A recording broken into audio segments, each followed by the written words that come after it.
Welcome to Black Millionaire Love Stories. Before the story sweeps you away, tell us where you're watching from in the comments. If our tales touch your heart, don't forget to like, subscribe, and share the love. Have a wonderful day. Enjoy the story. The morning sun bathed New York City in golden light as Amara Jones stepped out of the yellow taxi, her eyes lifting to take in the towering glass building before her. After 25 years in Willow Creek, where the tallest structure was the three-story church, the skyscraper seemed to touch the heavens. She smoothed down her carefully chosen navy dress and took a deep breath. This was her new beginning. Amara had always been different from the other girls in her village. While they dreamed of marrying local boys and settling into comfortable lives, she spent nights reading books by candlelight, imagining a world beyond their small community. Her mother had worried about her daughter's ambitions, but her father had encouraged her to reach for the stars. Now, standing before the headquarters of one of New York's most prestigious firms, she felt both their influences, her mother's caution and her father's boldness. The lobby bustled with activity as men and women in expensive suits moved with purpose. Amara approached the reception desk, her chin held high despite the flutter of nervousness in her stomach. Amara Jones, she stated, her voice clear and confident. First day. After receiving her entry badge and directions to the Human Resources Department, Amara made her way to the elevator bank. As she waited, she felt a curious stillness fall over the lobby. Looking up, she found the source of the sudden quiet. Ethan Carter strode through the main doors, his presence commanding attention without effort. At 35, he had built an empire that rivaled those of men twice his age. His dark hair was perfectly styled, his custom suit molded to his athletic frame. But it was his eyes that truly captured attention, deep blue and piercing, they missed nothing. Those eyes now locked with Amara's. For Ethan, the moment was unsettling. He had encountered countless beautiful women in his life, models, actresses, socialites who had graced magazine covers. He had taken them to his bed with practiced ease, yet something about this woman's direct gaze disturbed his carefully maintained composure. The elevator arrived, breaking their connection. Inside, Amara stood with her back straight, aware of the billionaire's presence beside her, the small space filled with his subtle cologne, an expensive scent that spoke of power and privilege. "You're new," he said, not a question but a statement. "Yes, sir." First day. Her voice betrayed none of the awareness that buzzed between them. "And your name?" "Amara Jones." "Amara," he repeated, as if tasting the name. "Welcome to Carter International." He offered his hand, a gesture he rarely extended to new employees. When her fingers met his, Ethan felt an unexpected jolt. Her handshake was firm, confident, at odds with her youth and the slight trace of a small-town accent in her voice. For the first time in years, Ethan found himself genuinely curious about a woman beyond her physical appeal. The elevator stopped at the executive floor, and Ethan stepped out.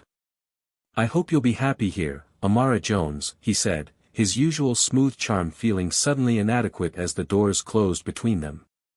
Neither could have predicted how their lives would intertwine. Ethan walked to his office, distracted by thoughts of deep brown eyes that had regarded him not with the usual admiration or calculation, but with something more complex, weariness, intelligence, and perhaps a hint of challenge.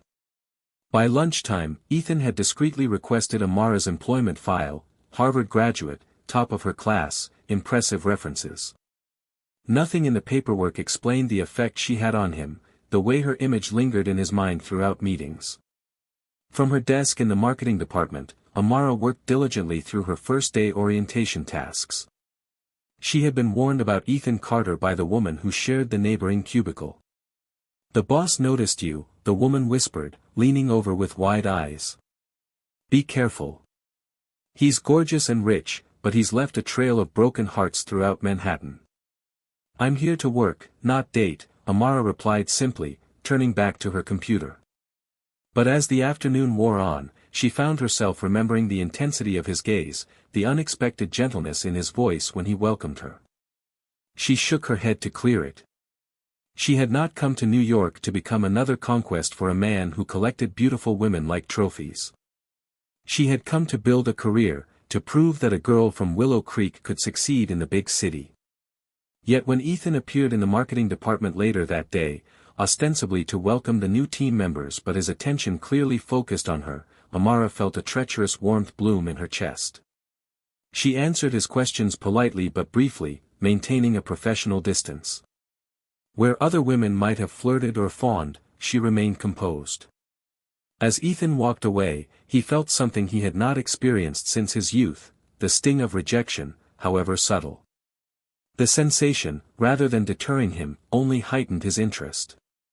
In a world where everything and everyone had always been available to him for the right price, Amara Jones represented something novel, a challenge. That evening, as Amara returned to her small studio apartment, she tried to dismiss thoughts of Ethan Carter. She had worked too hard, sacrificed too much, to be distracted by a handsome face and powerful presence. Yet as she drifted toward sleep, his eyes appeared in her mind, not cold and calculating as she might have expected from a man of his reputation, but containing unexpected depths. There had been something in those eyes that spoke of loneliness, of hunger, not just for her body, but perhaps for connection. Ethan, in his penthouse overlooking Central Park, found himself equally unable to banish thoughts of Amara. He stood at the floor-to-ceiling windows, a glass of whiskey in hand, watching the city lights flicker like earthbound stars. Women had always been simple for him, desired, obtained, enjoyed, and eventually replaced, but something told him that Amara Jones would not fit this pattern. For the first time in longer than he could remember, Ethan felt the stirring of genuine interest, of desire that went beyond the physical. As night settled over the city, two souls, one who had everything but felt empty, and one who had little but possessed inner richness, found their thoughts turning to each other, unaware that their lives had already begun to intertwine in ways that would transform them both completely. Chapter 2, The Chase Begins. Morning light streamed through the windows of Ethan's corner office as he reviewed quarterly reports, his mind drifting repeatedly to the new employee in marketing. 3 days had passed since their brief encounter in the elevator. Yet he found himself inventing reasons to walk through her department, hoping for a glimpse of her elegant profile, a chance to hear her voice with its subtle, melodious accent. His assistant's voice broke through his thoughts.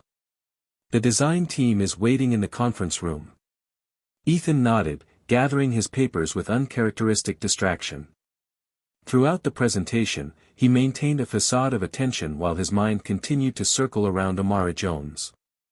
Finally, when the meeting concluded, he made a decision. "Lila," he said to his assistant as they returned to his office, "send a message to Jones in marketing. I need her input on the new campaign targeting international markets. Have her come up at 3. Lila raised an eyebrow but said nothing. She had worked for Ethan long enough to recognize when he took special interest in a female employee. The pattern always ended the same way. At precisely 3 o'clock, Amara arrived at the executive floor. She wore a simple black dress that accentuated her slender form without being provocative. Her hair, pulled back in a neat bun, emphasized the elegant lines of her neck and jawline. Ethan felt his pulse quicken at the sight of her. "You wanted to see me, Mr. Carter." Her voice remained professionally neutral, but he detected a hint of weariness in her eyes. "Yes, Miss Jones, please sit down." He gestured to the chair across from his desk. "I understand you grew up in a small town." Surprise flickered across her face. "Yes, Willow Creek. It's not in your standard employee file." Ethan smiled slightly. "I make it a point to know the backgrounds of promising new hires. Your perspective could be valuable for our rural market expansion." For the next half hour, they discussed marketing strategies, Amara gradually warming to the topic as she shared insights about appealing to communities like her hometown. Ethan found himself genuinely impressed by her intelligence and understanding of human nature.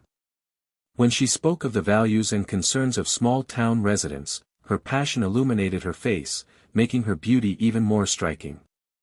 "You have remarkable insight, Miss Jones," he said when they concluded. "Thank you, Mr. Carter.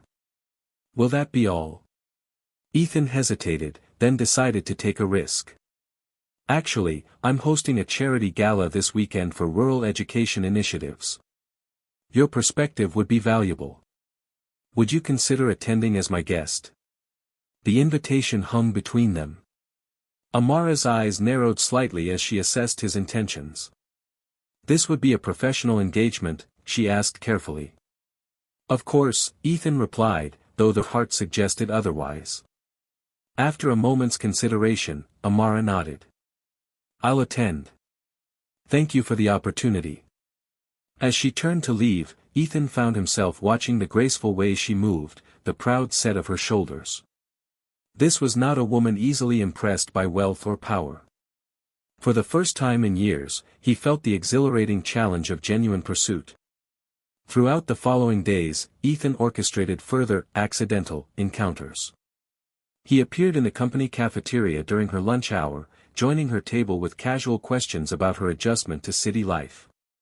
He found reasons to consult her on projects, always maintaining professional courtesy while letting his gaze linger just long enough to convey deeper interest. For her part, Amara remained cautiously cordial. Unlike the other young women in the office who giggled and pined whenever Ethan appeared, she continued her work with calm focus, answering his questions thoughtfully but never initiating conversation.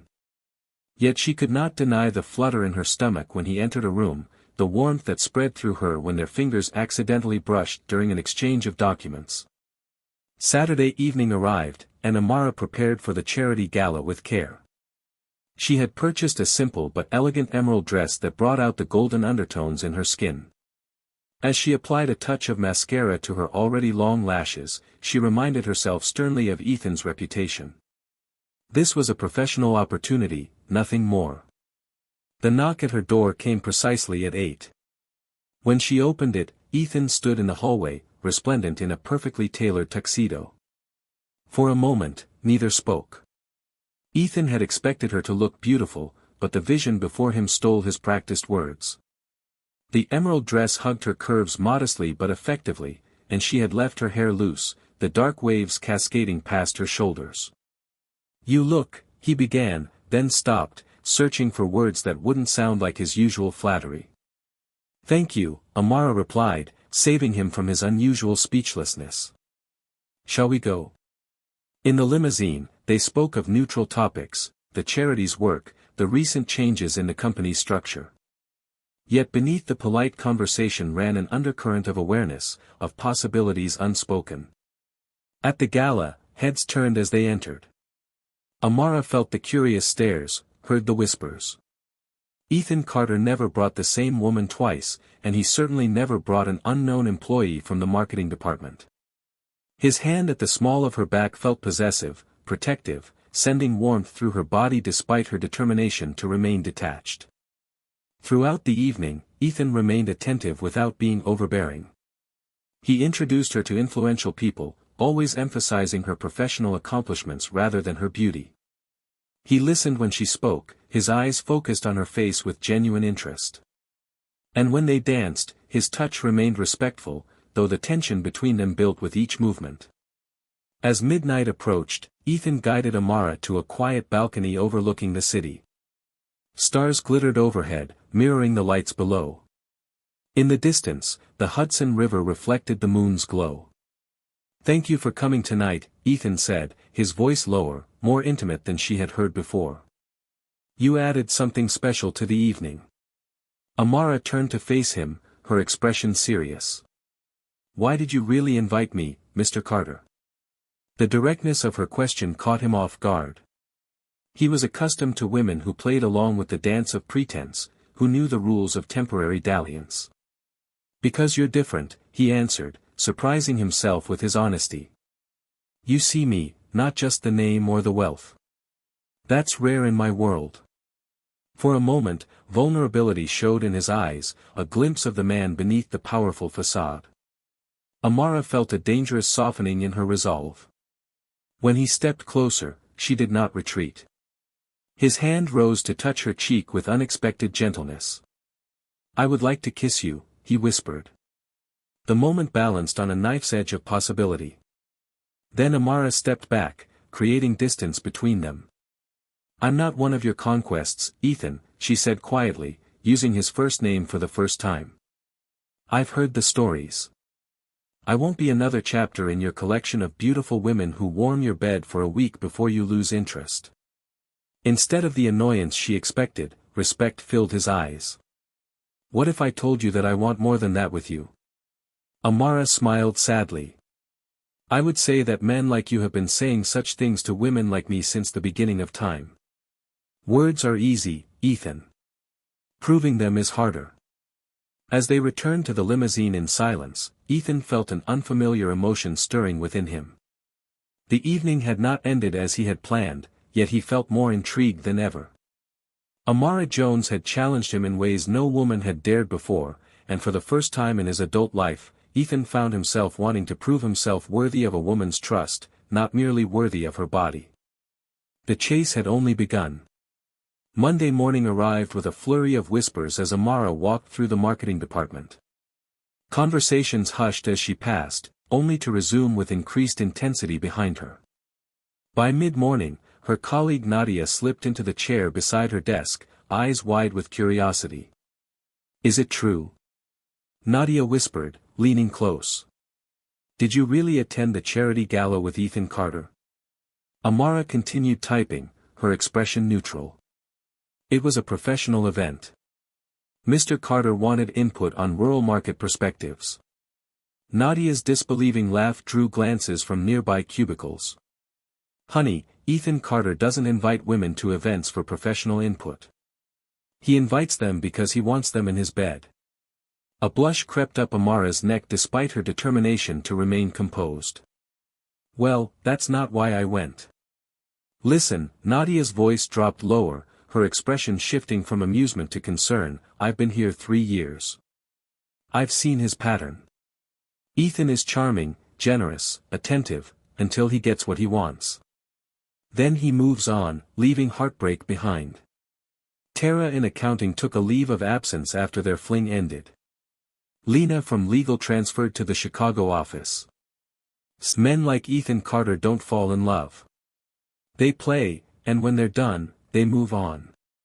The warning settled heavily in Amara's stomach. She had heard similar stories through office gossip but had dismissed them as exaggerations. Hearing such specific examples gave her pause. Thank you for your concern, she said quietly, but there's nothing to worry about. Mr. Carter and I have a strictly professional relationship. Nadia patted her hand with sisterly affection. Keep it that way. You're too smart to become another notch on his very expensive bedpost. Throughout the day, Amara found her thoughts returning to the previous evening, the warmth in Ethan's eyes when he looked at her, the gentleness of his touch on her cheek, the unexpected honesty in his voice when he said she was different. Had it all been part of a well-practiced seduction? The thought left a bitter taste in her mouth. Rang. Ethan's smooth voice came through the line, bypassing his usual practice of having his assistant place calls. Have dinner with me tonight, he said without preamble. Amara hesitated, Nadia's warning echoing in her mind. I don't think that would be appropriate, Mr. Carter. Ethan, he corrected. And it's just dinner, Amara. A public restaurant of your choosing. No expectations, no pressure, just conversation. Something in his voice, a note of sincerity, perhaps even vulnerability, swayed her. Just dinner, she repeated. Nothing more. Nothing more, he agreed, relief evident in his tone. They met at a small Italian restaurant in the village, far from the upscale establishments where Ethan was known to entertain. The owner greeted them warmly, leading them to a corner table partially screened by potted plants. Here, without the glitter and formality of the gala, conversation flowed more naturally. Ethan spoke of his childhood, the pressure of being heir to a business empire, the coldness of his father's ambition, the emptiness of wealth without warmth. Amara shared stories of Willow Creek, the community that raised her, the teacher who recognized her potential, the struggles and joys of small-town life. You're fortunate, Ethan said as they lingered over tiramisu, to have grown up with such genuine connections. And you've been fortunate in other ways, Amara replied, not entirely able to keep a hint of judgment from her voice. Ethan studied her for a long moment, his blue eyes serious. There's a difference between being surrounded by people who want something from you and having someone who sees you for who you really are. The rawness of his admission caught Amara off guard. For a moment, she glimpsed the lonely boy beneath the successful man's exterior, a child who had learned to trade wealth for affection, never quite believing he was worthy of unconditional love. As they left the restaurant, the spring night had turned cool. Ethan removed his jacket, draping it gently over her shoulders. The gesture, so simple yet thoughtful, touched her more deeply than any expensive gift could have. They walked in comfortable silence, their steps falling into a natural rhythm. When they reached her apartment building, Ethan made no move to invite himself up, no attempt to kiss her.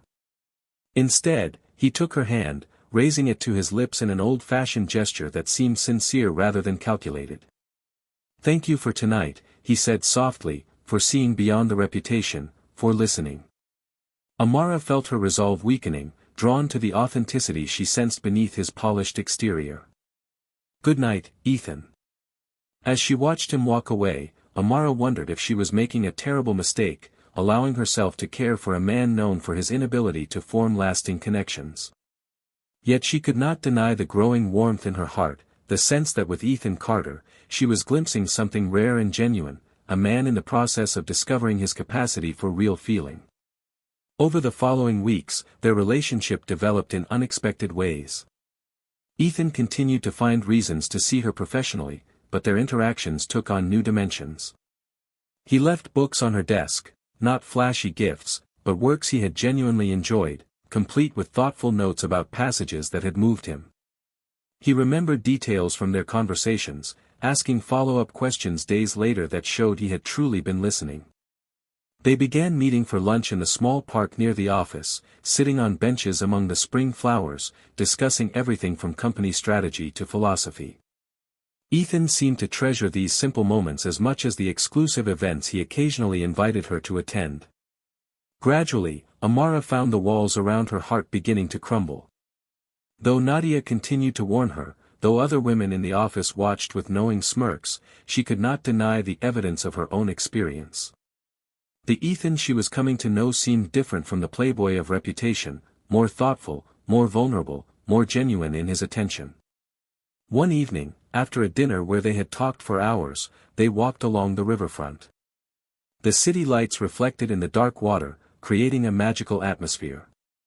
When Ethan stopped, turning to face her with intensity in his eyes, Amara felt her heart accelerate. "May I kiss you?" he asked, his voice low and uncertain. The question hung between them, weighted with significance. This was no casual advance, but a threshold they both recognized. Amara studied his face, searching for signs of the calculating seducer she had been warned about. Instead, she saw only honest longing, a hope that mirrored her own growing feelings. Silently, she nodded. Ethan's hands framed her face with exquisite gentleness, as if she were something precious and fragile. When his lips touched hers, the kiss was not demanding or possessive, but questioning, reverent. Amara felt herself responding, her arms circling his neck as the connection between them deepened. The kiss lasted only moments, but when they parted, both knew something fundamental had changed. Ethan rested his forehead against hers, his breathing uneven. "I've never felt this way before," he whispered, wonder and confusion mingling in his voice. Amara closed her eyes, savoring the moment while still guarding her heart. "I want to believe you," she replied softly. As they continued their walk, hands now intertwined, Amara wondered if she was witnessing the impossible, a man known for his emotional detachment learning, perhaps for the first time, what it meant to truly care for someone beyond himself. The possibility was as terrifying as it was beautiful, for if she was wrong, her heart would surely break beyond repair. Chapter 4, Breaking Patterns.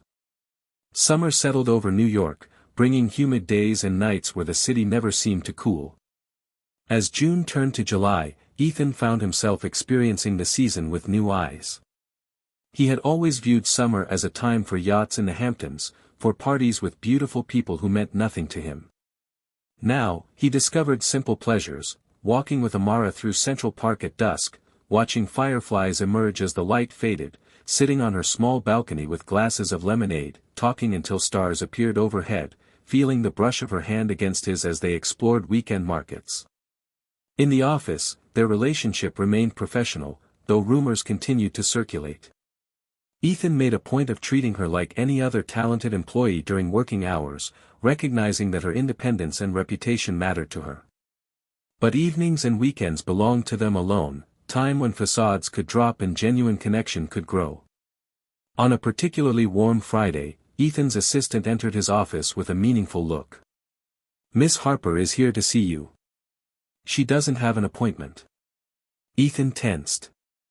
Olivia Harper, supermodel, occasional actress, and his most recent liaison before Amara entered his life. Their arrangement had ended months ago, but Olivia had never been one to accept rejection gracefully. "Send her in," he said, bracing himself for the confrontation. Olivia swept into the office in a cloud of expensive perfume, her willowy frame draped in a dress that left little to the imagination. Once, he would have found her entrance alluring; now, he noted the calculation in her smile, the practiced tilt of her head. "Ethan, darling," she leaned across his desk, offering her cheek. "For you." Her pout might have seemed charming months ago; today, it struck him as childish. "Is that any way to greet an old friend? I thought we might have dinner tonight, for old time's sake." "I'm afraid I have plans." Olivia's eyes narrowed. "With your new toy from marketing?" "Really, Ethan, slumming with the employees? That's beneath you." For the first time in their acquaintance, Ethan felt genuine anger toward Olivia.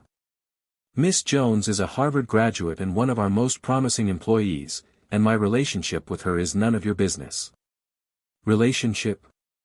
Olivia laughed, the sound sharp with disbelief. "Since when does Ethan Carter have relationships? You enjoy women, then move on. It's what you do." Her words hit uncomfortably close to his own self-doubt. Was he truly capable of sustaining what he felt for Amara, or would he eventually revert to type, leaving destruction in his wake? "Things change, Olivia. People change." She studied him with sudden seriousness. "My God, you actually believe that? You think you're in love with this girl? I think this conversation is over." Ethan stood, signaling to his assistant through the glass wall. "Lila will see you out." After Olivia left, Ethan remained standing at the window, troubled by her words. His feelings for Amara were unlike anything he had experienced before, deeper, more consuming, more tender. Yet doubt whispered in his mind. His past was littered with women he had pursued intensely, only to lose interest once the challenge of conquest ended. What if this apparent transformation was merely another pattern, more protracted perhaps, but ultimately leading to the same outcome?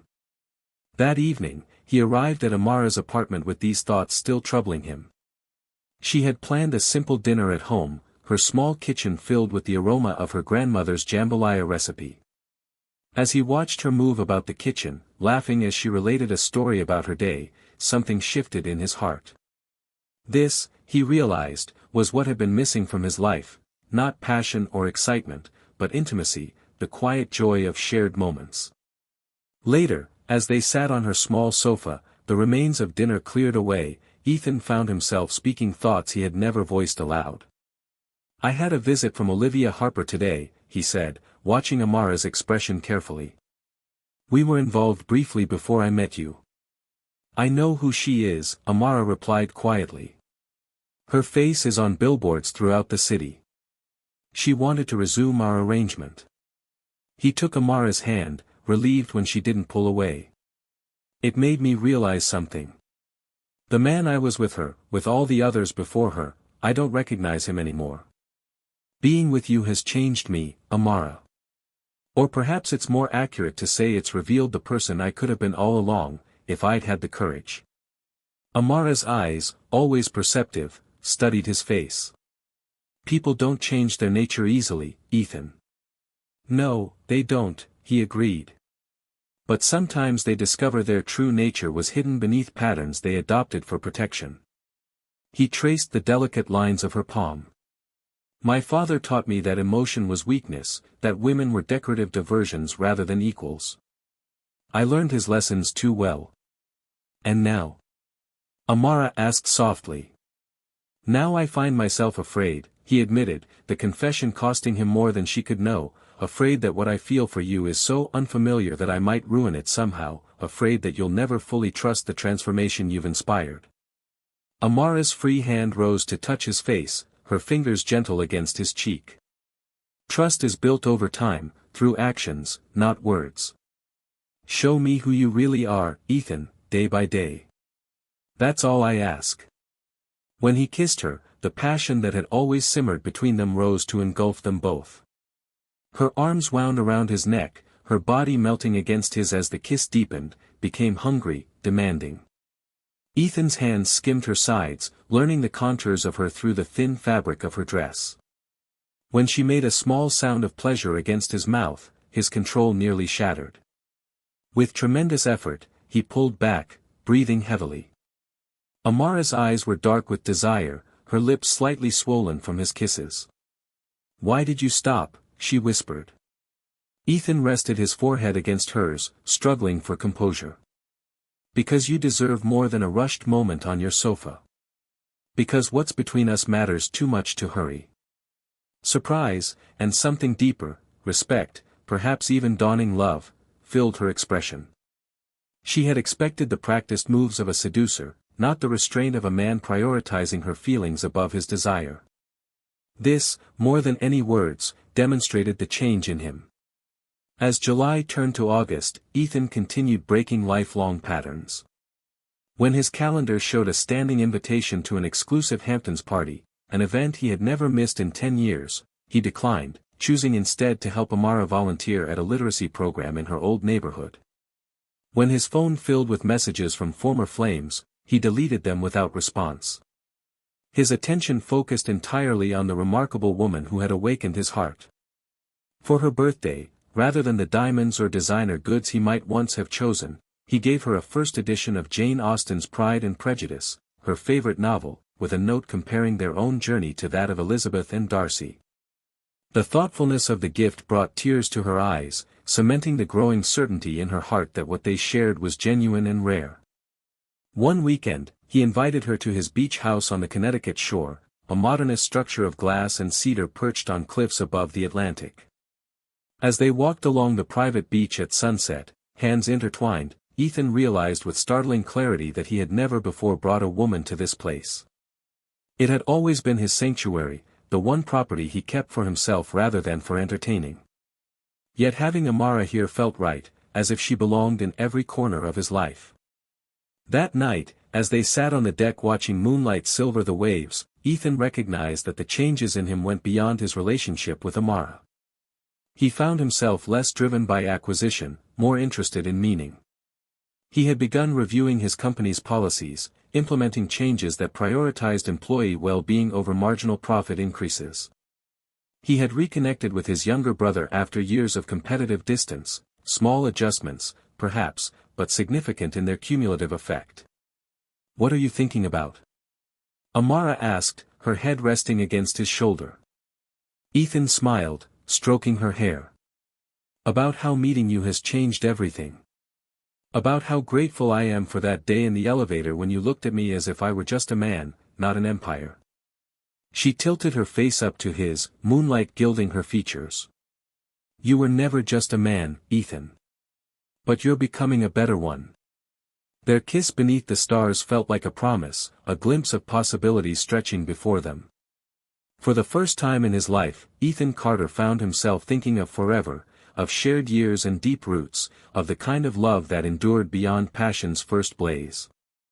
And strangely, the thought brought not panic, but peace, a sense of coming home to a place he had never known existed. Chapter 5, The First Proposal. September arrived with cooler breezes and golden light that transformed the city. For Ethan and Amara, the changing season brought a deepening of their connection. Their relationship, once carefully hidden within the company, had become known, though they maintained professional distance during working hours. If employees whispered about favoritism, Amara's consistent excellence silenced most criticism. She refused any special treatment, working longer hours than her colleagues to prove her promotions came from merit rather than influence.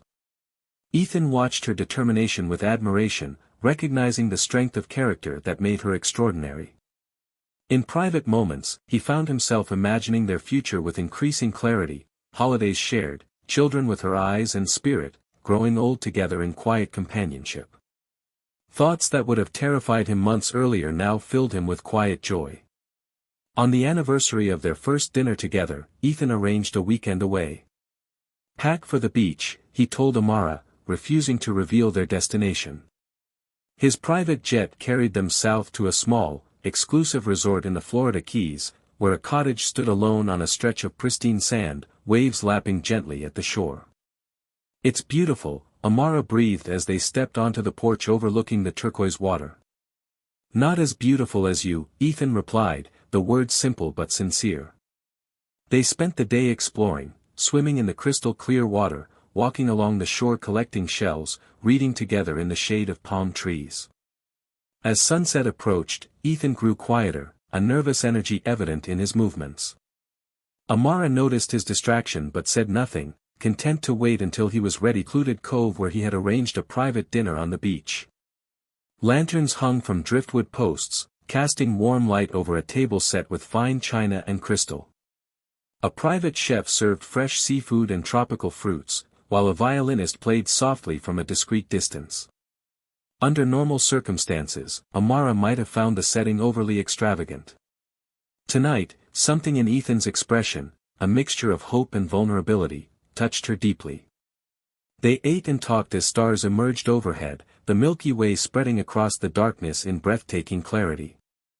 After dessert, Ethan suggested a walk along the moonlit shore. The warm water lapped at their bare feet as they strolled hand in hand, the only sounds the gentle surf and distant violin notes carried on the breeze. "I've been thinking," Ethan said at last, his voice holding an unfamiliar uncertainty, "about how completely my life has changed since meeting you." Amara squeezed his hand encouragingly. "Mine has changed too." They stopped walking, turning to face each other as waves whispered around their ankles. Ethan took both her hands in his face solemn in the moonlight. "Before you, I was successful but empty. I had everything and nothing. You've taught me what really matters: connection, integrity, the courage to be vulnerable." His voice grew husky with emotion. "I've never felt for anyone what I feel for you, Amara. I never knew I could." Her heart quickened as Ethan released her hands and reached into his pocket. Dropping to one knee in the wet sand, he opened a small velvet box. Inside nestled a ring unlike any she had imagined, not the ostentatious diamond she might have expected, but an antique emerald surrounded by tiny pearls in a platinum setting. "This was my grandmother's," Ethan said softly, "the only woman in my family who married for love instead of advantage. Amara Jones, will you marry me? Will you be my partner, my conscience, my heart?" The moment stretched between them, filled with possibility. Amara looked into his eyes, seeing sincerity and love reflected there. Yet doubt lingered in her mind. 6 months was such a short time to overcome a lifetime of patterns. Was his transformation genuine and lasting, or would he eventually tire of her as he had tired of others? "Ethan," she began, her voice gentle but firm, "what you're offering means everything to me, but I need to be certain that what you feel isn't just the excitement of something new, something different from your usual relationships." Pain flickered across his features, quickly replaced by understanding. "You don't trust that my feelings will last." "I want to," she said, touching his face tenderly. "But your past," Ethan stood, tucking the ring box back into his pocket. There was no anger in his expression, only determination. "Then I'll prove it to you, day by day, for as long as it takes. My love for you isn't a passing fancy, Amara. It's the most real thing I've ever felt." They returned to their cottage in thoughtful silence. That night, as they lay in separate beds at Amara's insistence, both wrestled with powerful emotions, Ethan with his need to prove his transformation was genuine, Amara with her fear of trusting too completely and losing herself in the process. The remainder of their weekend passed in a curious mixture of joy and restraint. They continued to enjoy the beauty of their surroundings, to talk and laugh and share quiet moments. Yet an unspoken tension lingered, a sense of paths diverging and reconverging, of a journey whose destination remained uncertain. On their return to New York, Ethan did not press the issue of marriage again. Instead, he focused on demonstrating his commitment through consistent actions.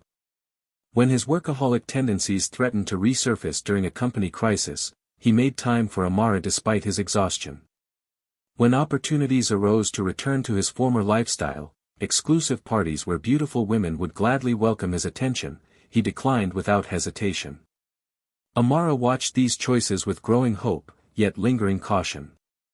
She had seen too many women lose themselves in relationships, surrendering their independence and dreams to become accessories in a man's life. With Ethan's wealth and power, that danger seemed particularly acute. Yet his respect for her career and ambitions never wavered. He supported her decision to pursue an advanced degree in the evenings, adjusting their time together to accommodate her classes. Autumn deepened, leaves turning to flame before falling. On Thanksgiving, Ethan surprised her by suggesting they spend the holiday in Willow Creek with her family rather than at his Connecticut estate. "Are you sure?" she asked, searching his face for signs of reluctance. "My folks' house is tiny compared to what you're used to. My dad will grill you about your intentions, and my mother will probably try to feed you until you burst." Ethan smiled, pulling her close. "Sounds perfect. I want to know everything about where you come from, the people who made you who you are." The visit proved revelatory for them both. Ethan, who had expected to feel out of place in the small-town setting, found himself embraced by the warmth of genuine community. Amara's father, after initial skepticism, recognized the depth of Ethan's feelings for his daughter. Her mother, watching them together, saw what Amara herself sometimes missed: the way Ethan's eyes followed her with tender attention, the quiet adjustments he made to ensure her comfort, the genuine interest he took in her family's stories. As they prepared to return to New York, Amara's mother took her aside. "That man loves you, child," she said simply, not just with words, but with his whole self. "Don't let fear keep you from happiness." The wisdom of those words stayed with Amara as winter descended on the city. Watching Ethan hang Christmas lights in her apartment, laughing as he tangled himself in the cords, she felt her remaining doubts begin to dissolve. Perhaps some people truly could change when they found the right reason, not just for a few months, but forever. Chapter 6: The Second Chance. Winter in New York brought swirling snow and holiday lights that transformed the city into a wonderland. For Ethan and Amara, it was a season of deepening trust and quiet joy. They built traditions together, ice skating in Central Park, choosing a Christmas tree for her apartment, walking hand in hand through the holiday markets. Ethan, who had always viewed the holidays as obligations to endure, discovered childlike pleasure in simple rituals shared with someone he loved. As the new year approached, Amara noticed subtle changes in their relationship. Ethan no longer guarded his emotions, no longer measured his words with careful precision. He spoke of the future with easy confidence, including her in his plans without question or qualification. When business associates mentioned his former reputation as a playboy, he neither defended nor denied it, simply stating that meeting Amara had changed everything. The company's New Year's Eve gala provided unexpected drama. Ethan and Amara attended together, no longer hiding their relationship. They had just finished a dance when a commotion near the entrance drew attention. Olivia Harper had arrived, stunning in a silver gown clearly designed to captivate. Her eyes found Ethan immediately, a predatory smile curving her lips. "I should have warned you," Ethan murmured to Amara. "Olivia always attends these events, though I specifically removed her from this year's guest list." "It's fine," Amara replied, though her heart had begun to race. "She's your past, not your present." Throughout the evening, Olivia made pointed attempts to engage Ethan, brushing against him during conversations, referencing intimate moments they had shared. Ethan remained politely distant, his hand never leaving Amara's waist, his attention firmly fixed on his partner rather than his former lover. As midnight approached, Olivia made her move, finding Ethan momentarily alone at the bar while Amara spoke with colleagues. She pressed herself against him, lips close to his ear. "Remember last New Year's?" she purred. "The suite at the plaza. You were insatiable." Amara, returning in time to hear these words, felt her confidence waver. The image of Ethan with this beautiful woman, passionate, uninhibited, sent a wave of insecurity through her. How could she, a simple girl from a small town, compete with the sophisticated allure of women like Olivia? Ethan, seeing Amara's expression, firmly disengaged from Olivia's embrace. "That was another lifetime," he said clearly, "a lifetime before I understood what love truly means." Olivia's laugh held brittle edges. "Love? Please, Ethan, we both know you're incapable of sustaining real feelings. It's just not in your nature." The room had grown quiet, attention focusing on the unfolding drama. Ethan looked at Olivia for a long moment, then turned to face the gathered crowd. "For years, I lived exactly as you describe," he said, his voice carrying in the sudden silence, moving from one meaningless relationship to another, never allowing myself to feel anything genuine. "I thought that was strength. I was wrong." He moved to Amara's side, taking her hand. "Meeting this extraordinary woman taught me what real strength looks like, the courage to be vulnerable, to risk your heart, to love without reservation." Olivia's face flushed with anger and embarrassment. "She'll never truly trust you," she hissed. "She knows what you are." "No," Amara said quietly, finding her voice at last, "I know who he is now. The past is just that, past." As Olivia stormed out and conversations gradually resumed, Ethan led Amara to a quiet alcove with windows overlooking the city lights. "I'm sorry you had to endure that," he said softly. "Olivia represents everything I once was, everything I never want to be again." Amara studied his face, seeing genuine regret and concern. "Did any part of you respond to her, even for a moment?" "No," Ethan answered without hesitation. "There's no room in my heart for anyone but you. Every other woman has become invisible to me." The simplicity of his statement, its utter conviction, moved her deeply. As the countdown to midnight began, Amara made a decision. When Ethan kissed her at the stroke of 12, she whispered against his lips, "Ask me again." Confusion flickered in his eyes, followed by dawning hope. "Are you sure?" Nodding, she watched as he once more retrieved the emerald ring from his pocket, where he had carried it every day since their beach trip. This time, when he asked if she would marry him, her answer was different. "Yes," she said simply, "with all my heart. Yes." The engagement announcement created a media sensation.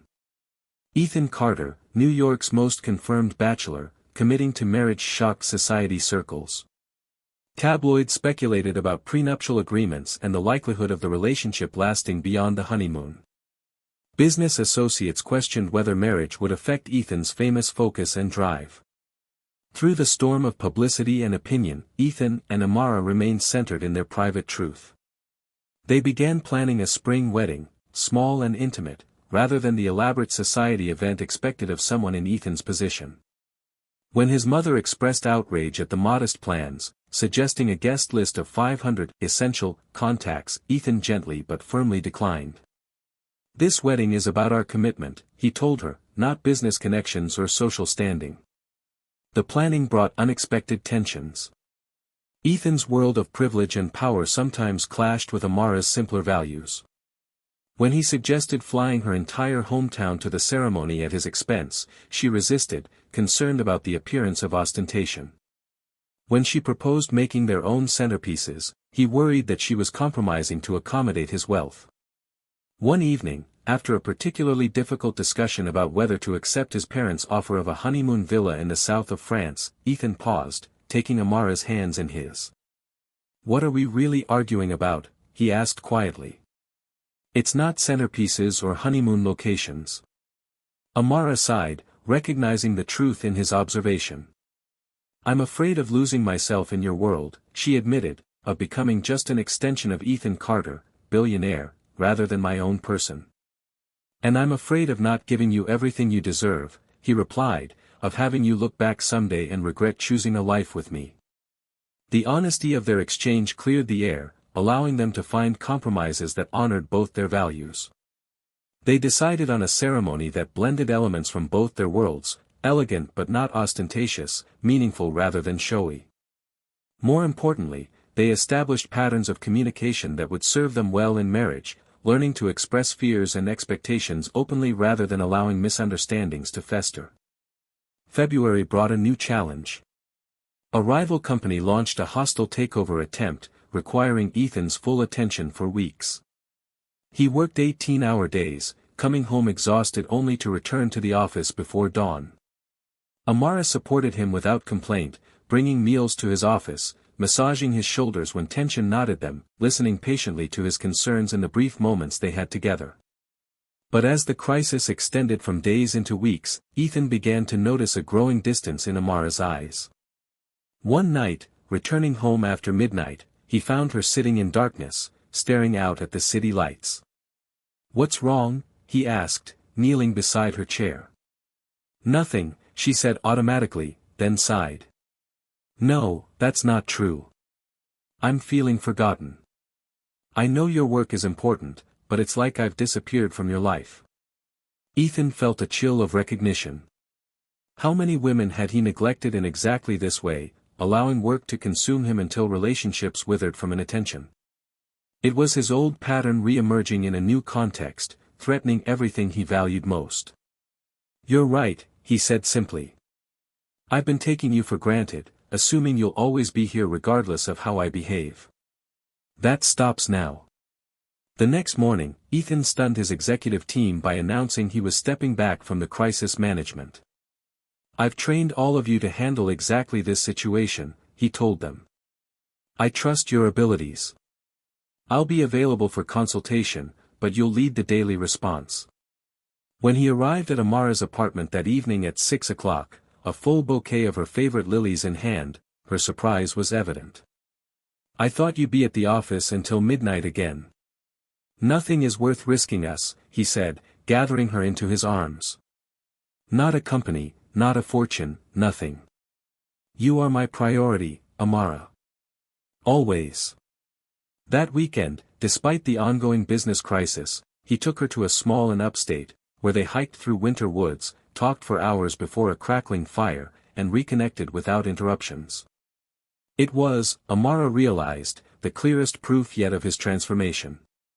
The old Ethan would have sacrificed any relationship to business demands. This man had learned to balance ambition with love, power with partnership.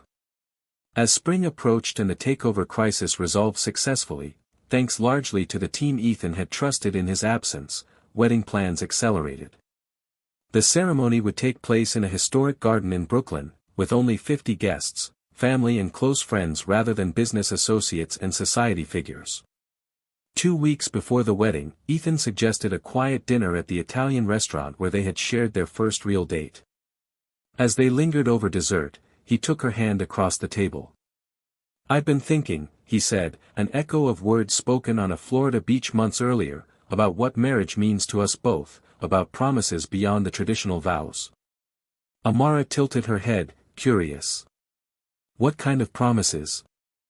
"I promise that your dreams will always matter as much as mine, that I'll never expect you to become a footnote in my life story, that I'll listen when you speak, even when it's difficult to hear, that I'll choose you, actively and intentionally, every single day of our life together." His voice grew husky with emotion. "I've never made promises I intended to keep before. These I will guard with my life." Tears filled Amara's eyes as she recognized the gift he offered, not just love, but respect, not just passion, but partnership. "I promise to believe in the man you're becoming," she replied softly, "to support your growth without expectation of perfection, to remind you of your worth beyond achievement or acquisition, to choose you in return every day, in joy and in struggle." Their kiss held the sweetness of genuine connection, of souls recognizing their match. Yet as they left the restaurant, Amara felt a lingering doubt. Words came easily to a man like Ethan, who had built an empire on persuasion and charm. The true test of his transformation, of his capacity for lasting love, still lay ahead. Chapter 7, The Ultimate Challenge. The night air held the first hint of spring as Amara stood in her apartment, a decision crystallizing in her mind. 2 days had passed since their dinner, 10 days remained until their scheduled wedding. Yet uncertainty continued to nag at her. Ethan's transformation seemed genuine, his love unfailing. Yet one question remained unanswered: was his attraction to her based on genuine emotional connection, or was it primarily physical desire dressed in romantic language? For a man who had spent years pursuing physical pleasure without emotional attachment, the distinction mattered profoundly. If desire rather than love formed the foundation of his feelings, would he remain faithful when passion inevitably cooled? Would he grow restless when familiarity replaced novelty? Only one test could answer these questions definitively. Taking a deep breath, Amara reached for her phone. "Can I come over tonight?" she asked when Ethan answered. "There's something important we need to discuss." An hour later, she stood in the private elevator ascending to his penthouse, her heart pounding against her ribs. The doors opened directly into his living room, where floor-to-ceiling windows offered a panoramic view of the city lights spreading like earthbound stars into the distance. Ethan greeted her with a kiss, concern evident in his eyes. "Is everything all right? You sounded serious on the phone." Amara moved to the center of the room, maintaining distance between them. "I've been thinking about us, about the commitment we're about to make." Alarm flickered across his features. "You're not having second thoughts?" "Not exactly." She took a steadying breath. "I believe that you love me, Ethan. I believe you want our marriage to succeed. But I need to know that what you feel for me transcends physical attraction, that your commitment to me is as a person, not just as a body you desire." Ethan stepped toward her, confusion evident in his expression. "Of course it is. How can you doubt that after everything we've shared? Because your past is filled with women you desired intensely, then discarded when that desire faded." Amara's voice remained gentle despite the harshness of her words. "I need certainty before I bind my life to yours." Understanding dawned in his eyes. "What are you asking of me, Amara?" The moment had arrived. She straightened her shoulders, meeting his gaze directly. "I will be with you tonight, wearing nothing. If you do not touch me until morning, I will marry you with absolute confidence. If you cannot resist, then perhaps what we share isn't so different from your previous relationships after all." Shock registered on Ethan's face, followed by a complex mixture of emotions: desire, determination, hurt that she still doubted him, understanding of why she needed this proof. "You don't need to test me," he said quietly. "I've proven my love in countless ways over the past year."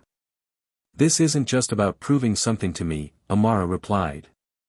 "It's about you proving something to yourself, that you've truly broken the patterns of a lifetime, that your love for me exists independently of physical gratification." Ethan considered her words, recognition dawning that this challenge addressed his own deepest fears as much as hers. Had he truly changed, or was he simply experiencing a more elaborate version of his usual pattern of pursuit and conquest? "I accept your challenge," he said finally, his voice low and serious, "not because I need to prove myself to you, but because I need to know the truth of my own heart." Amara nodded, relief and apprehension mingling in her chest. With deliberate movements, she began to unbutton her blouse. Ethan's eyes widened, but he made no move to stop her or assist her. Piece by piece, she removed her clothing, letting each garment fall to the floor until she stood before him completely naked, vulnerable in every sense. Though they had been intimate for months, something about this deliberate exposure, this intentional vulnerability, made the moment uniquely powerful. Moonlight streaming through the windows silvered her skin, highlighting the graceful curves of her body. Ethan's breath caught audibly, his hands clenching at his sides. "Where?" he asked, his voice strained. "Your bed," she answered simply, "where the temptation will be greatest." They moved to his bedroom in silence. Amara slipped between the sheets, her heart thundering against her ribs. After a moment's hesitation, Ethan removed his shoes and shirt but kept his pants on, lying on top of the covers beside her with careful space between them. Hours passed in tense silence. Occasionally, they spoke, brief exchanges about neutral topics, attempts to distract themselves from the overwhelming awareness of each other's presence. Moonlight tracked across the room as the night deepened. Ethan remained motionless beside her, though she could sense the tension radiating from his body, could hear his uneven breathing in the darkness. Near dawn, Amara shifted position, accidentally brushing against him in the process. The contact, though momentary, sent electricity through them both. Ethan made a sound low in his throat, almost a groan. His hand moved reflexively toward her, fingers grazing the curve of her hip before he caught himself. But it was too late. The touch, however brief, violated the terms of their agreement. Amara sat up, gathering the sheet around her body, disappointment heavy in her chest. "You couldn't do it," she whispered. Ethan's face, in the pre-dawn light, showed anguish and self-recrimination. "Amara, it was an accident, a reflex." "Please," she shook her head, already reaching for her scattered clothing. "The point was to prove that your feelings for me transcend physical desire, that you could choose emotional connection over bodily gratification." "One touch doesn't negate a year of proving my love," Ethan argued, desperation edging his voice. "This test is artificial. In real life, physical and emotional connection are intertwined, not opposed." "Perhaps," Amara acknowledged, fully dressed now and moving toward the door, "but I needed to know you could master your desire if necessary, that your love isn't dependent on physical fulfillment." "And now?" Ethan asked, fear evident in his expression. "What happens now?" Amara paused in the doorway, her own heart breaking at the pain she saw in his eyes. "I need time to think.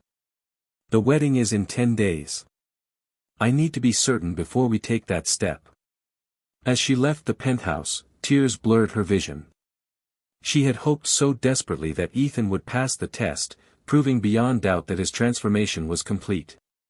Instead, she faced a painful decision: proceed with their marriage despite lingering uncertainty, or end the relationship to protect herself from potential heartbreak. "Sorry," she whispered as the elevator doors closed. "You lost."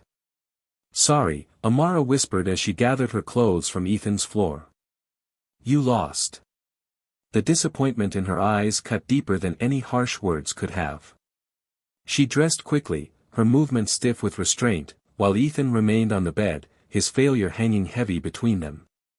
"Amara, please," he said, reaching for her hand.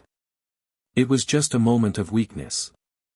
One touch doesn't erase everything we've built." She pulled away, her expression softening slightly though her resolve remained firm.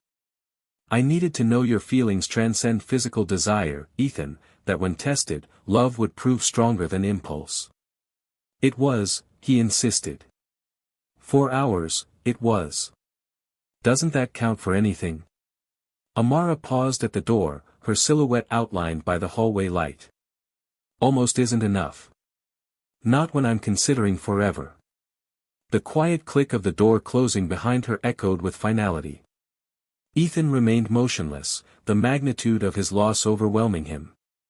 He had failed the one test that mattered, proving what Amara had feared from the beginning, that his transformation remained incomplete, that old pattern still governed his deepest responses. For the first time since childhood, tears slid unchecked down his face. Morning found him hollow-eyed and determined.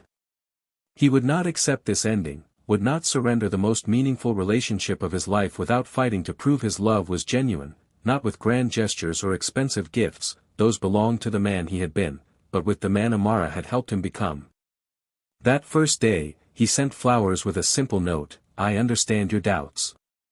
I share them. But I believe we are worth fighting for." She did not respond, but he continued his patient campaign. Each morning, he wrote her a letter, not pleading for another chance, but sharing honest reflections on his shortcomings, his growth, his understanding of what genuine love required. He left these letters with her doorman, never attempting to force interaction, respecting the space she needed.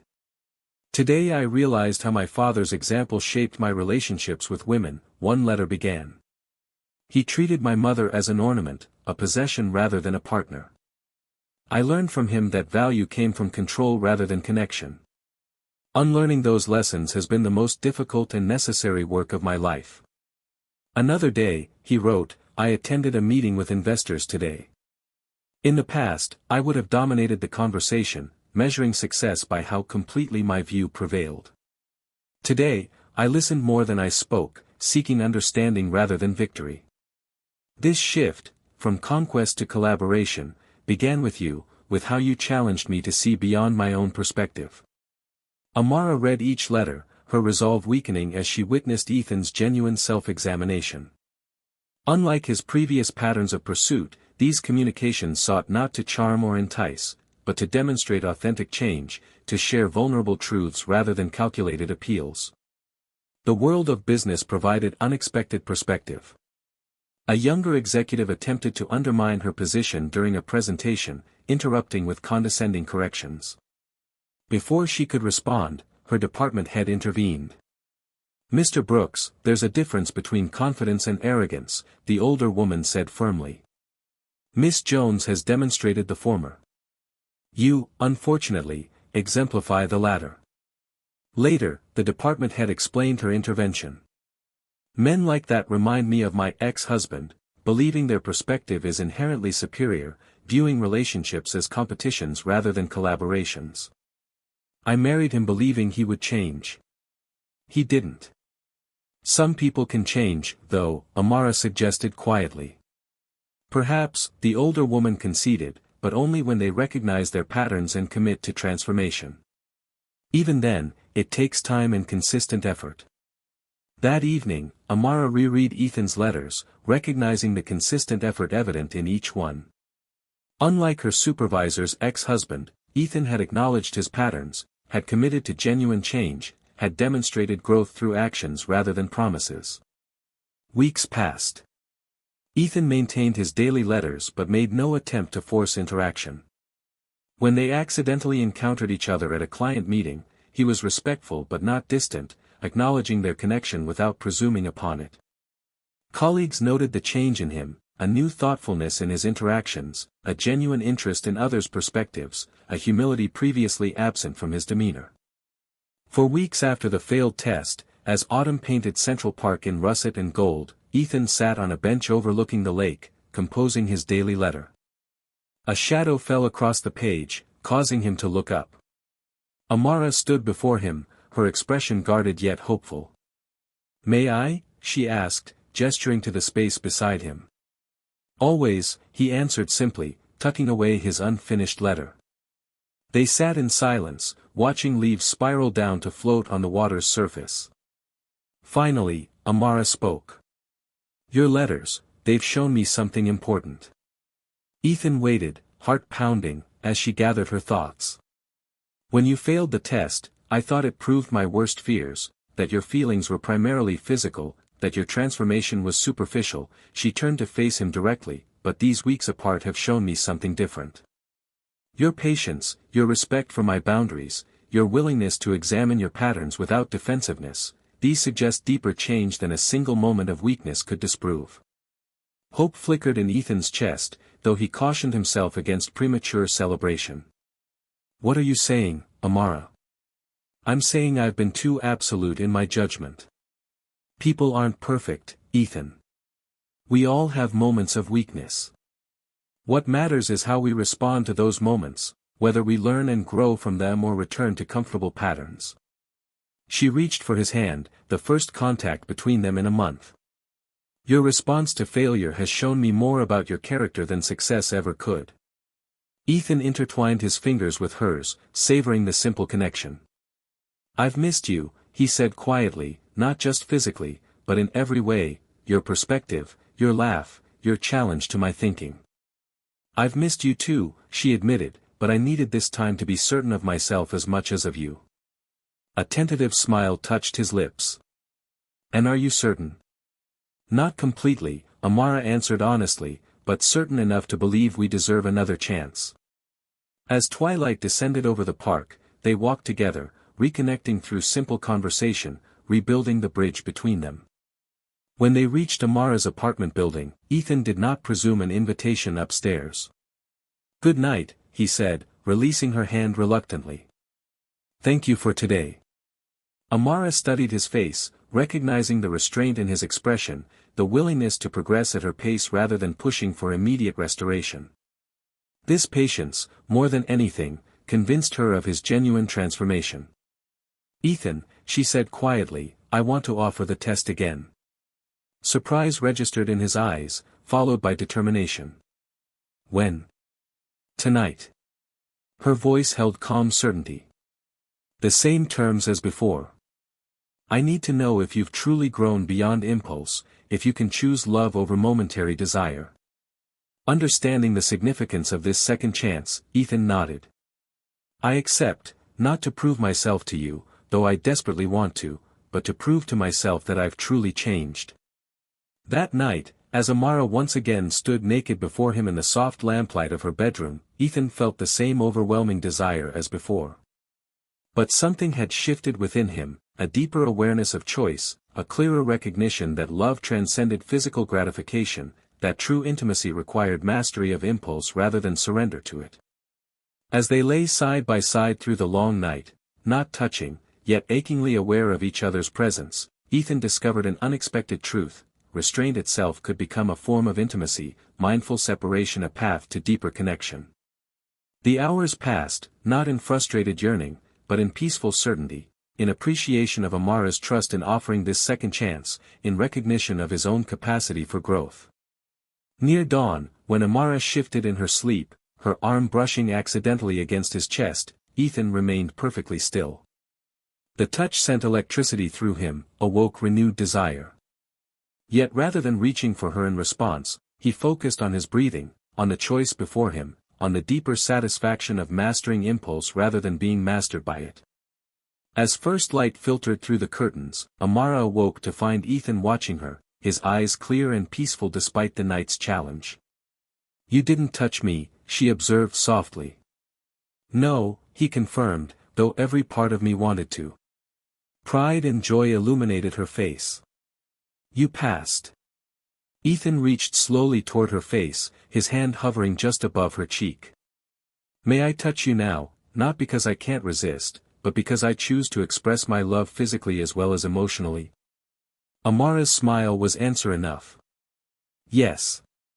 His fingers met her skin with exquisite gentleness, tracing the contours of her face as if discovering them for the first time. The touch, restrained for hours, yet finally permitted, carried deeper meaning than any passionate embrace could have conveyed. "I love you," Ethan whispered, the simple words holding all the complexity of their journey together, the failures and growth, the separations and reunions, the challenges overcome and yet to be faced.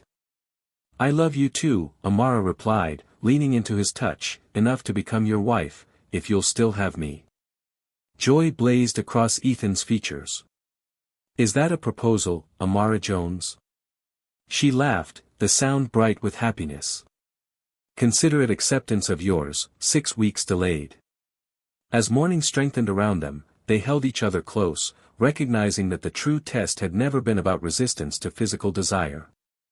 It had been about integration, of passion with patience, of impulse with intention, of physical connection with spiritual communion.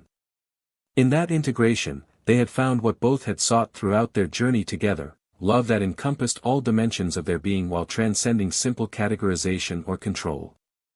Chapter 9, The Second Test. The morning after Ethan's successful test, Amara woke in his arms, a sense of rightness settling deep in her bones. He had passed her challenge, proving that his transformation was genuine, that his love transcended physical desire. More importantly, the experience had revealed his capacity for growth, for overcoming lifelong patterns when love required it. "What are you thinking?" Ethan asked, noticing her thoughtful expression. "That I'm ready," she answered simply. "No more tests, no more waiting. Let's get married, Ethan. Soon." Joy illuminated his face. "How soon is soon?" "This week." The suggestion surprised even Amara herself, yet felt perfectly right. Nothing elaborate, just us making our commitment official.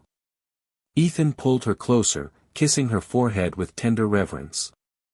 This week it is, though my mother will never forgive us for depriving her of the society wedding she's already planning in her mind. Your mother will survive the disappointment, Amara laughed. Witnesses present, no elaborate preparations, no guest list to manage, no details to oversee, just the essence of their promise to each other, unembellished by external considerations. Those 3 days passed in peaceful anticipation. They spent evenings discussing practical matters, where they would live, how they would balance careers with relationship, which traditions they would maintain and which they would create anew. These conversations revealed their compatibilities and differences with equal clarity, allowing them to enter marriage with realistic expectations rather than idealized fantasies. On the morning of their wedding day, Amara stood before her mirror, examining her reflection with clear eyes.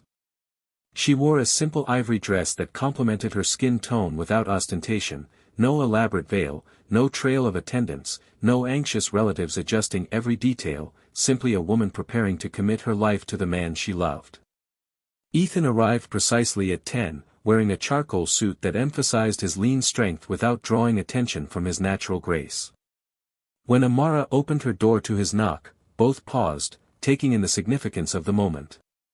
"You look beautiful," he said softly, offering a small bouquet of lilies, her favorite flowers, remembered from a casual conversation months earlier. "You look pretty good yourself," she replied, accepting the flowers with a smile that held both joy and certainty. "Ready to become a husband?" "More ready than I've ever been for anything," Ethan answered, offering his arm with old-fashioned courtesy. The ceremony at City Hall proved brief but meaningful. They exchanged simple vows, promises to love and honor each other through whatever life might bring.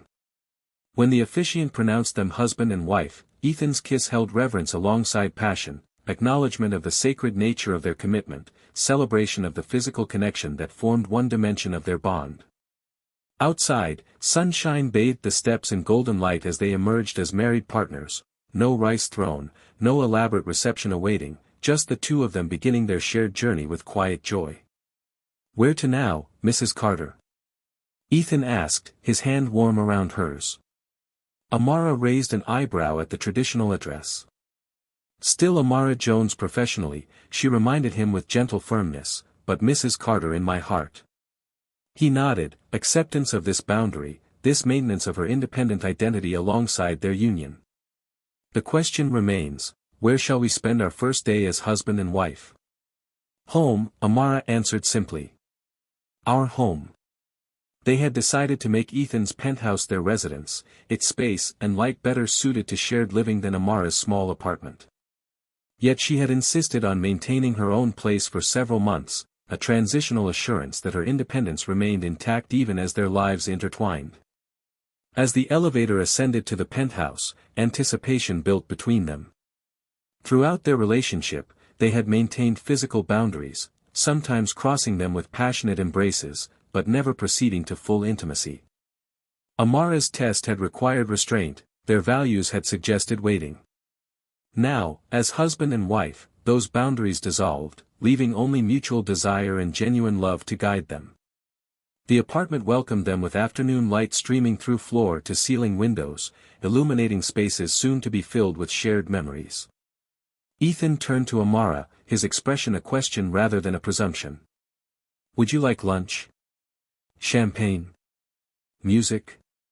She reached for him instead of answering, hands framing his face with tender certainty. "I would like my husband," she said softly. "Nothing else matters right now." Their kiss deepened, passion held in check for months finally permitted full expression. Ethan lifted her into his arms, carrying her toward the bedroom with reverent care. As he laid her on the bed, sunlight played across her features, highlighting the trust and desire in her eyes. "I've imagined this moment so many times," he confessed, sitting beside her, his hand gentle against her cheek, "but reality surpasses imagination in every way." Amara smiled, reaching to loosen his tie. "Less talking," she suggested, "more showing." Their laughter mingled as they undressed each other with alternating patience and urgency, the familiar territory of each other's bodies now explored with new freedom, new meaning. Ethan's hands trembled slightly as he unzipped her dress, the significance of the moment affecting him more deeply than mere physical anticipation could explain. "You're beautiful," he whispered as the dress fell away, revealing her body in afternoon light rather than moonlit shadow. "So beautiful it hurts to look at you." Amara's fingers worked buttons free from his shirt, exposing the chest she had seen but never fully touched. "You're not so bad yourself," she teased, though her voice held wonder alongside humor. When they lay skin against skin, nothing between them but shared breath and accelerating heartbeats, Ethan paused, his eyes seeking hers. "There's no rush," he said softly. "We have forever now." "Forever starts today," Amara replied, drawing him closer. "And I've waited long enough." Their coming together transcended physical union, embodying emotional connection built through months of learning each other's hearts and minds. Ethan's touch, sometimes hesitant, as if still honoring the boundaries of their testing time, grew confident as Amara responded with increasing passion. Her hands mapped territories previously glimpsed but never fully explored, discovering what brought him pleasure, what deepened their connection. Time lost meaning as they moved together, finding rhythms that satisfied both, creating a language without words to express their deepening bond. When release finally came, it carried them both beyond physical sensation into profound communion, bodies, hearts, and spirits aligned in perfect harmony. Afterward, as afternoon light shifted toward evening's golden glow, they lay tangled together, Ethan's fingers tracing patterns along Amara's spine, her head resting against his chest where she could hear his heartbeat gradually slowing to a normal pace. "Worth the wait," she murmured, placing a kiss against his skin. "Beyond worth it," he agreed, his voice holding satisfied wonder, "though I'm beginning to think your test had a secondary purpose beyond proving my commitment." Amara propped herself on one elbow, curious. "What purpose?" Building anticipation, Ethan suggested, smiling as he tucked a strand of hair behind her ear, making this moment more meaningful through delayed gratification. "A happy side effect," she laughed, "though not my conscious intention." They dozed in comfortable silence, waking as sunset painted the room in amber and rose. Neither rushed to dress or separate, content in this bubble of intimacy before the world's demands would necessarily intrude. When hunger finally motivated movement, they wrapped themselves in robes and prepared a simple meal together, discovering new dimensions of domestic partnership alongside physical connection. As they ate at the kitchen island, sharing food from each other's plates with casual intimacy, Ethan studied Amara's face in the gentle light. "Happy?" he asked simply. "Completely," she affirmed without hesitation. "Are you?" "More than I knew was possible," he answered honestly, "not just because of today, though today has been extraordinary, but because of everything that brought us here, the challenges, the growth, the learning to truly see and know each other." Amara nodded, understanding. "The difficult parts made this possible. If you hadn't failed the first test, if we hadn't separated, if you hadn't had to examine your patterns and commit to change, we might have a relationship built on a less solid foundation." "No might about it," Ethan acknowledged. "The man I was before meeting you, before being challenged by you, was incapable of genuine partnership. He knew how to pursue, how to possess, but not how to truly connect." This recognition of his transformation touched Amara deeply. Reaching across the counter, she took his hand. "And the man you are now?" Ethan's gaze held hers, open and unguarded. "Still imperfect, still learning, but committed to growing alongside you, to being worthy of your trust, to loving you completely, mind, heart, and body, for all the days were given." Later that night, as they prepared for sleep, their first night as husband and wife, Amara felt peaceful certainty settle within her. The tests were complete, the doubts resolved, the separate paths merged into a shared journey. What remained was the daily choice to love consciously, to maintain connection through life's inevitable challenges, to choose each other repeatedly through changing circumstances. As Ethan's arms encircled her in the darkness, his body warm and solid against hers, Amara recognized that their wedding day marked not completion, but beginning, the start of discovery rather than the end of pursuit. The thought brought contentment rather than anxiety, excitement alongside security. With this man, this partner who had demonstrated his capacity for growth and genuine love, she faced the unknown future with confident hope. "Good night, husband," she whispered, the words still new and wonderful on her tongue. "Good night, wife," Ethan replied, his voice conveying similar wonder at their new reality. First of many. As sleep claimed them both, their breathing synchronized in unconscious harmony, symbolic of the deeper alignment their souls had found through challenge and growth, through separation and reunion, through patience rewarded and passion fulfilled. Their journey together had just begun, yet already it had transformed them both, him from conquest-oriented playboy to committed partner, her from cautious observer to trusting participant. What dreams might come, what challenges might arise, what joys and sorrows might await, these remained unknown. But the foundation had been laid through conscious choice and tested commitment. Upon this rock, they would build their shared life, day by day, choice by choice, love by love. Their first week of marriage passed in a haze of discovery and delight. Having arranged time away from their respective responsibilities, Ethan and Amara created a private honeymoon in the city, exploring favorite places together, establishing routines in their shared home, learning the rhythm of partnership in both mundane and intimate moments. Physical connection, so long restrained and finally permitted full expression, formed a significant dimension of their early marriage.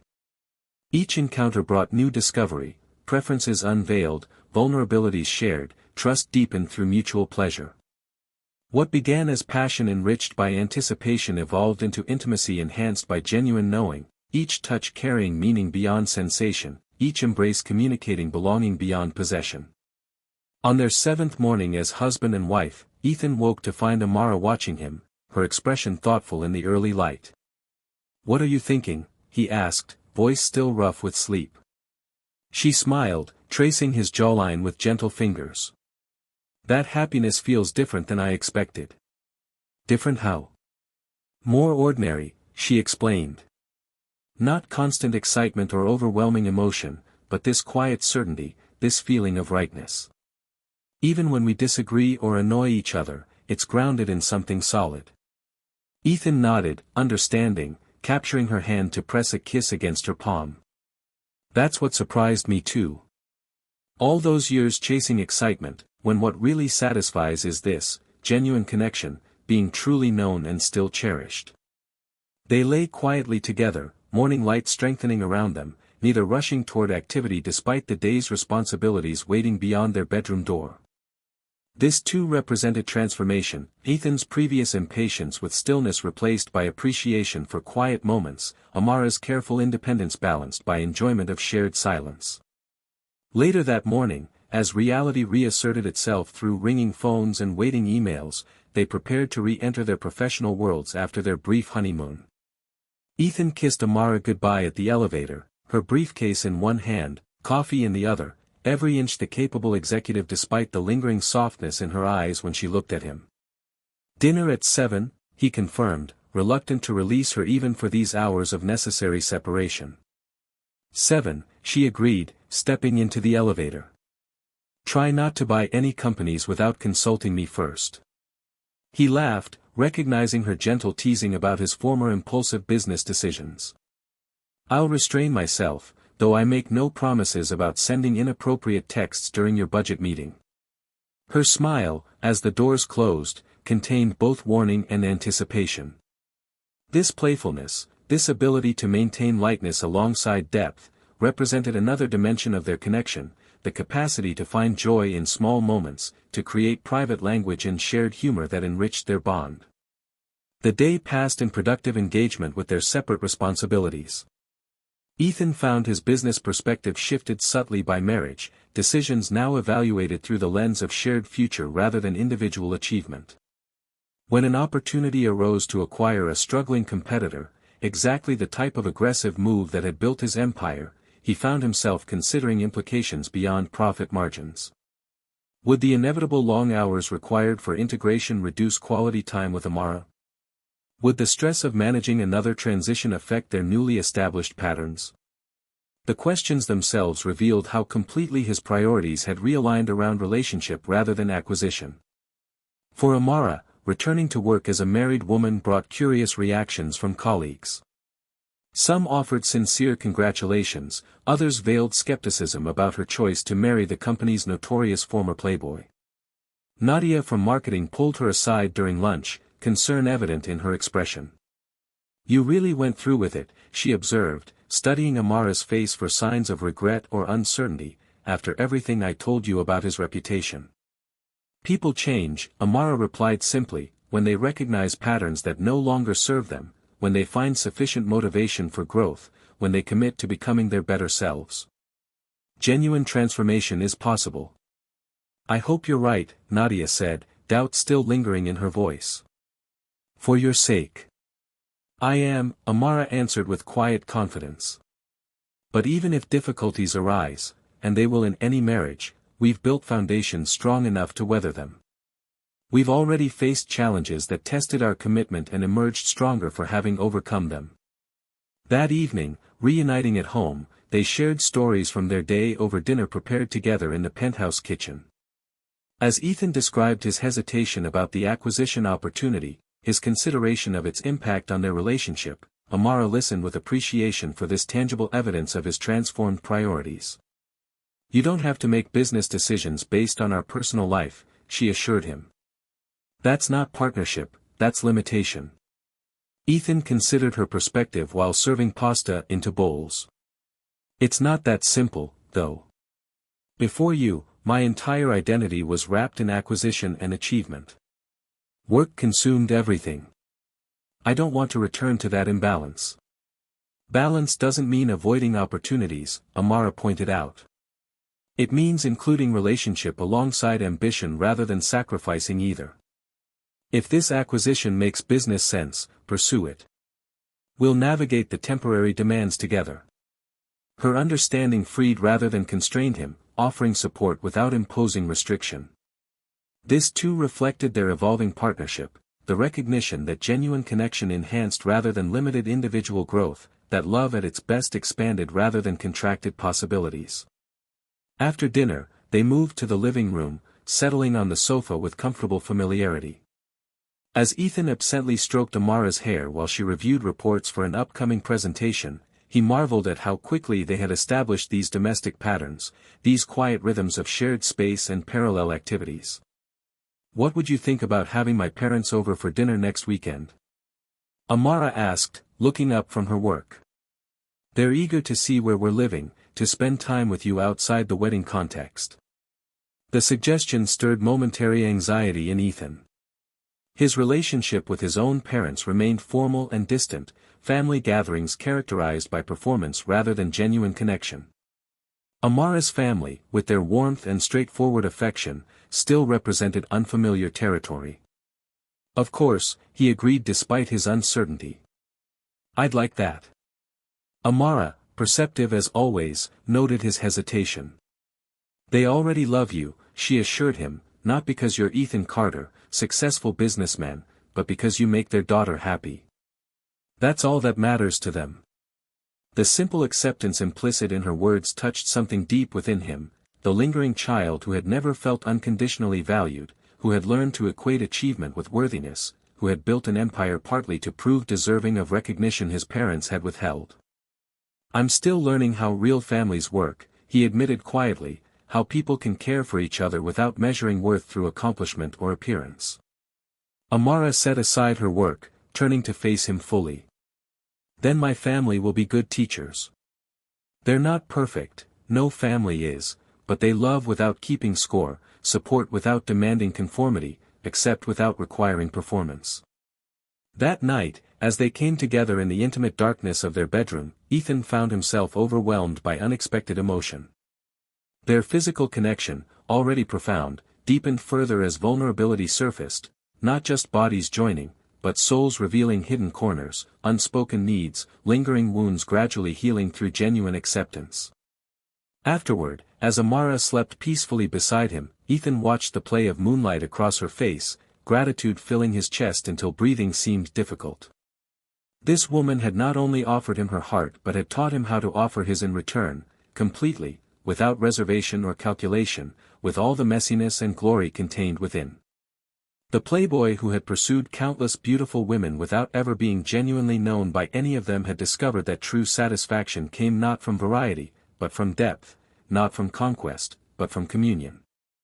The man who had measured his worth through acquisition had learned that real value emerged through contribution, to relationship, to community, to causes greater than personal gain.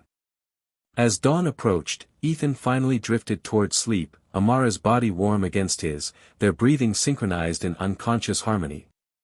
His last conscious thought acknowledged the irony of his journey. In surrendering the defenses that had kept others at distance, he had found authentic strength. In relinquishing control, he had discovered genuine freedom. In committing to one woman completely, he had experienced more fulfillment than countless casual encounters had ever provided.